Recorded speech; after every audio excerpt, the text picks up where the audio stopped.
Ça va? Ça vous plaît? Oui, oui. Ouais, c'est ce que j'ai compris. Ça vous plaît? Oui.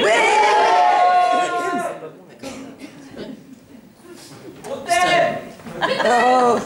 Merci maman. Merci maman. This time around.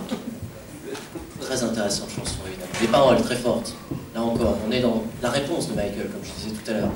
Cette volonté de dénonciation, de crier sa rage. N'oubliez pas, la première chanson c'est un cri. La volonté de dire on ne contrôlera pas, on ne manipulera pas. Sa volonté de dire ce qu'il a envie de dire au monde. Et il va utiliser un style particulier ici, This Time Around, c'est du hip-hop. La preuve, c'est qu'il fait appel à Dallas Austin. Quelqu'un qui vient effectivement, clairement, de ce son urbain, hip-hop. Très demandé d'ailleurs, à l'époque, ce brut. Il fait aussi appel à un bassiste qui a travaillé pour un rappeur nommé Dr. Dre.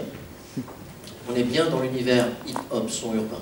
Beaucoup plus de rap, beaucoup plus de son urbain que dans Dangerous, qui était beaucoup plus dans la tendance Teddy Riley et New Jack. Quand on vous disait que Michael était capable de tout faire et d'avoir ce côté magicien, alchimiste. C'en est une preuve. Alors, il y a aussi, bien sûr, vous l'avez entendu, cette chanson, DS. Quand on regarde sur les manuscrits que Michael a écrit à l'époque pour cette chanson, c'était pas DS le titre. Non. C'était bien DS. Vous le savez, Tom Snyder, vous avez vu cette photo. Ah oui, beaucoup de gens l'ont haï à cette époque-là. Beaucoup de gens l'ont haï. Que dire aujourd'hui? Il n'est plus là. Laissons cela au passé.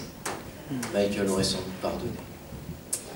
Mais voyez-vous, ce qui est intéressant dans cette chanson, c'est que Michael prouve encore une fois qu'il est capable, dans une chanson très dure, de rendre hommage à des groupes qu'il aime. Saviez-vous que dans DS, il y a un sample d'un groupe que Michael adore? Le sample d'un groupe qui s'appelle Yes. Oui, oui, oui. Un groupe plutôt pop-rock. Michael aime tellement ce groupe que pour la chanson Velonker Barlos, il a fait venir le guitariste de Yes pour jouer dans Velonker Barlos. Vous voyez? Eh oui, on est fan de Michael, mais lui aussi était fan. C'est fou. Un point commun. On se sent plus proche. Eh oui, il était tellement fan qu'il a pris ce sang pour cette chanson, DS. Joli hommage, et il en fait bien d'autres, vous avez entendu tout à l'heure avec la musique classique. Et on reviendra encore sur ces hommages, parce qu'il en a fait beaucoup dans cette année. Mais si vous le voulez bien, et pour vous donner l'occasion de déjà mûrir ce que nous vous avons donné comme réflexion, comme spectacle, je vous propose un petit moment de pause. Enjoy.